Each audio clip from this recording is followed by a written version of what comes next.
ओम शांति। कहा जाता है सच्चाई पर तो भगवान भी बलिहार जाता है, सच्चे दिल पर साहब राजी। तो आज बाबा ने हम बच्चों को समझाया है, बच्चे सत्यता की शक्ति अपने अंदर होनी चाहिए। सत्यता की शक्ति से ही पुण्य आत्मा बनेंगे और ये सत्यता की शक्ति आती है बाबा की याद से। जितना हमारा संबंध बाबा से, एक बाबा दूसरा न कोई, ये मजबूत संबंध है, उतना ही आत्मा में पवित्रता और सत्यता की शक्ति आती है। और साथ ही साथ फिर चाहिए ज्ञान का चिंतन। अंदर ही अंदर जो बाबा ने हमें सत्य ज्ञान दिया है उसका मनन करें तो आत्मा शक्तिशाली बन जाएगी। आज बाबा ने कहा, मीठे बच्चे, श्रीमत ही तुमको श्रेष्ठ बनाने वाली है, इसलिए श्रीमत को भूलो मत।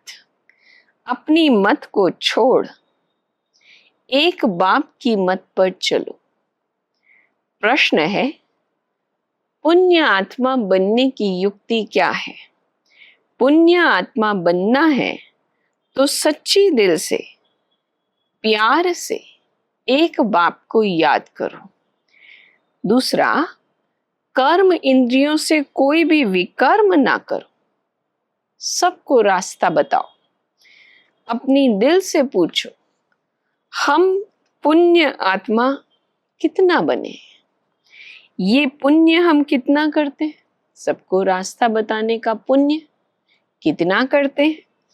अपनी चेकिंग करो। ऐसा कोई कर्म ना हो जिससे 100 गुना सजा खानी पड़े, तो चेकिंग करने से पुण्य आत्मा बन जाएंगे। कोई भी ऐसा पाप कर्म ना हो जिससे 1 का 100 गुना सजा खानी पड़े। बाबा ने ये भी हमें बताया हुआ है, संगम पर हर चीज 1 का 100 गुना मिलता है। आज बाबा बोले, ये तो बच्चों को मालूम है, अभी हम शिव बाबा की मत पर चल रहे हैं। उनकी है ऊंचे ते ऊंच मत। दुनिया ये नहीं जानती कि ऊंचे ते ऊंच शिव बाबा कैसे बच्चों को श्रेष्ठ बनाने के लिए श्रेष्ठ मत देते हैं। इस रावण राज्य में कोई भी मनुष्य मात्र मनुष्य को श्रेष्ठ मत दे नहीं सकते। एक बाप ही है राइट, सच बोलने वाला। वह तुमको सचखंड का मालिक बनाते हैं तो उनकी मत लेनी चाहिए ना। अपनी मत पर चलने से धोखा खाएंगे, परंतु वह है गुप्त, है भी निराकार। बहुत बच्चे गफलत करते हैं, समझते हैं यह तो दादा की मत है।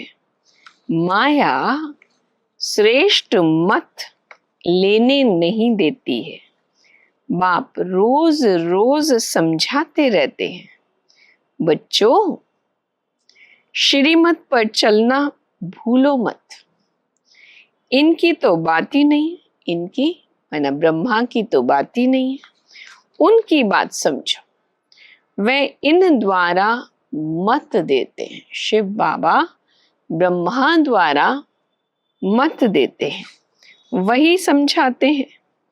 खान पान खाते नहीं, कहते हैं मैं अभोक्ता हूं। तुम बच्चों को श्रीमत देता हूं, नंबर 1 मत देते हैं, मुझे याद करो। ये है बात अंदर में पक्की करने की। नंबर 1 मत कौन सी है? शिव बाबा को याद करो। कोई भी विकर्म नहीं करो। अपनी दिल से पूछो, कितना पाप किया है? ये तो जानते हो ना, सबका पापों का घड़ा भरा हुआ है। इस समय सभी हैं रॉन्ग रास्ते पर, तुम्हें अभी बाप द्वारा राइट रास्ता मिला है। तुम्हारी बुद्धि में सारा ज्ञान है। गीता में जो ज्ञान होना चाहिए वह है नहीं। वह कोई बाप की बनाई हुई नहीं है। ये भी भक्ति मार्ग में नूंद है। कहते भी हैं भगवान आकर भक्ति का फल देंगे। बच्चों को समझाया है ज्ञान से है सद्गति। ये तो दुनिया ही तमो प्रधान है, सतो प्रधान कोई है नहीं। पुनर्जन्म लेते लेते अब पिछाड़ी आकर हुई है। अब मौत सबके सिर पर खड़ा है। भारत की ही बात है ना। गीता भी है देवी देवता धर्म का शास्त्र। तो तुम्हें दूसरे कोई धर्म में जाने से क्या फायदा। हर एक की अपनी अपनी कुरान बाइबल आदि ही पढ़ते हैं, अपने धर्म को जानते हैं। एक ही भारतवासी अन्य सभी धर्मों में चले जाते हैं और सब अपने अपने धर्म में पक्के हैं। हर एक धर्म वाले की शक्ल अलग अलग है। बाप स्मृति दिलाते हैं बच्चे तुम अपने देवी देवता धर्म को भूल गए हो। तुम स्वर्ग के देवता थे। हम सो का अर्थ भारतवासियों को बाप ने सुनाया है। बाकी हम आत्मा सो परमात्मा नहीं है। ये बातें तो भक्ति मार्ग के गुरु लोगों ने बनाई है। बाप कहते हैं काम महाशत्रु है। इन पर जो जीत पाएंगे वही जगत जीत बनेंगे। नंबर 1 है काम। उनको ही पतित कहा जाता है। क्रोधी को पतित नहीं कहेंगे। बुलाते भी है ना आकर पतित से पावन बनाओ। तो अब बाप आए हैं। कहते हैं ये अंतिम जन्म पावन बनो। जैसे रात के बाद दिन, दिन के बाद रात होती है, वैसे संगम युग के बाद फिर सतयुग आना है। चक्र तो फिरना है। बाकी और कोई आकाश में अथवा पाताल में दुनिया नहीं।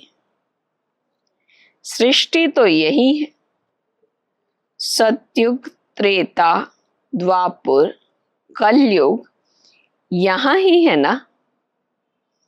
झाड़ भी एक ही है और कोई हो नहीं सकता। ये सब गपोड़े हैं जो कहते हैं अनेक दुनियाएं हैं। बाप कहते हैं ये सब है भक्ति मार्ग की बातें। विकार में जानना पाप है। बाप कहते हैं अब पवित्र बनो।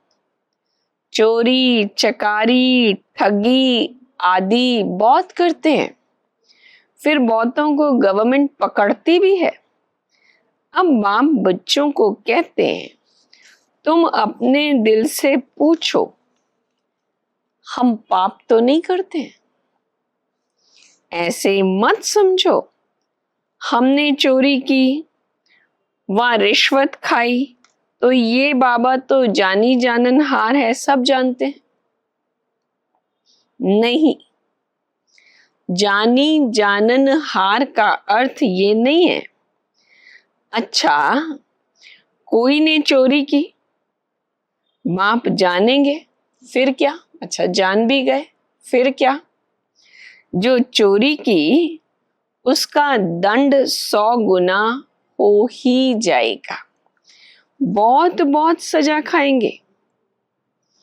पद भी भ्रष्ट हो जाएगा। भंडारे से जो चोरी करता है ये तो बहुत बड़ा पाप है। ये तो भगवान का घर, शिव बाबा का घर, उसकी चोरी, या बाबा का भंडारा उसमें से चोरी, तो बहुत बड़ा पाप हो जाता। कोई कोई में तो चोरी की आदत होती है, उनको 3 जेल बर्ड कहा जाता है। ये है ईश्वर का घर। सब कुछ ईश्वर का है ना। ईश्वर के घर में आते हैं बाप से वर्षा लेने, परंतु कोई कोई की आदत जैसे हो जाती है, उसकी सजा 100 गुना बन जाती है। कहा भी जाता है ना, कख का चोर सो लख का चोर। अपने अंदर से पूछना चाहिए, हम कितना पुण्य आत्मा बने हैं, कितना बाप को याद करते हैं, कितना हम स्वदर्शन चक्रधारी बने हैं, कितना समय ईश्वरीय सर्विस में रहते हैं। धंधा आदि तो भल करो, तुम कर्म योगी हो ना। कर्म तो भल करो, तुम जानते हो हम भविष्य नई दुनिया में प्रिंस प्रिंसेस बनेंगे, तो कितनी खुशी रहनी चाहिए। बहुत बच्चे तो अभी तक भी मुरझाते रहते हैं माना अवस्था ऊपर नीचे होती रहती है, तो कभी उदास हो जाते हैं, कभी खुश होते हैं, कभी मूड ऑफ होता है, कुछ भी कहो।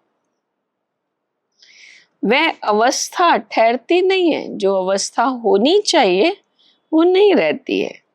बाबा ने समझाया है, विनाश के लिए रिहर्सल भी होगी, कैलेमिटीज भी होंगी, भारत को कमजोर करते जाएंगे। बाप खुद कहते हैं ये सब तो होना ही है, नहीं तो विनाश कैसे होगा। बर्फ की बरसात पड़ेगी, फिर खेती आदि का क्या हाल होगा। लाखों मरते रहते हैं, कोई बतलाते थोड़े ही हैं। तो बाप मुख्य बात समझाते हैं कि ऐसे अपने अंदर जांच करो, मैं कितना बाप को याद करता हूं। बाबा आप तो बड़े मीठे हो, कमाल है आपकी। मुझे याद करो तो 21 जन्म के लिए भी कभी रोगी नहीं बनेंगे। याद ही मुख्य है। अभी बेहद का बाप कहते हैं, इन सब का भी मुझे उद्धार करना पड़ता है, और कोई की ताकत नहीं जो ऐसे कह सके। बाप ने ही कहा है, मैं इन साधुओं आदि का भी उद्धार करता हूं, फिर ये गुरु कैसे बन सकते हैं। तो मूल एक बात बाप समझाते हैं, अपनी दिल से पूछो, हम कोई पाप तो नहीं करते हैं, कोई भी प्रकार का पाप तो नहीं करते हैं, किसको दुख तो नहीं देते हैं, इसमें कोई तकलीफ नहीं है। अंदर जांच करनी चाहिए, जांच करने में कोई तकलीफ नहीं, इसमें कोई तकलीफ नहीं है, जांच करनी चाहिए। सारे दिन में कितना पाप किया, कितना बाप को याद किया, याद से ही पाप भस्म होंगे। कोशिश करनी चाहिए, ये बहुत मेहनत का काम है। ज्ञान देने वाला एक ही बाप है, बाप ही मुक्ति जीवन मुक्ति का रास्ता बताते हैं। आज के महावाक्यों में वरदान है, निर्बल, दिल शिकस्त, असमर्थ आत्मा को एक्स्ट्रा बल देने वाले रूहानी रहम दिल भव। जैसे रूहानी रहम दिल बच्चे हैं, वे महादानी बन बिल्कुल होपलेस केस में होप पैदा कर देते हैं, निर्बल को बलवान बना देते हैं। दान सदा गरीब को, बेसहारे को दिया जाता है।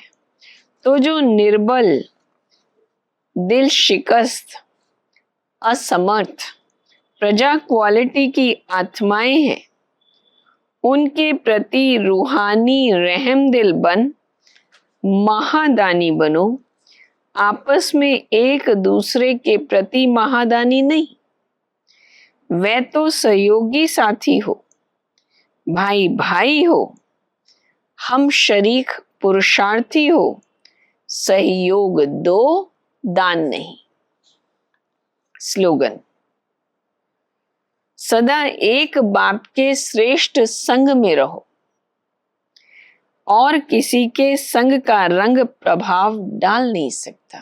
अगर बाप के संग के रंग में है तो कोई अन्य प्रकार का संग हमें प्रभावित कर नहीं सकता। तो अंदर ही अंदर पक्का हो, मुझे पुण्य आत्मा बनना है। बाप की याद से ही पुण्य आत्मा बनते हैं। सारे दिन में कोई भी प्रकार का ऐसा कर्म न हो जिसे पाप समझा जाए, पाप कहा जाए या जो पाप। सारे दिन में देखना है, जांच करनी है, मैंने बाबा को याद कितना किया। बाबा की याद से ही सदगति है। तो चलो स्थिर हो जाएं एक बाबा और एक मैं।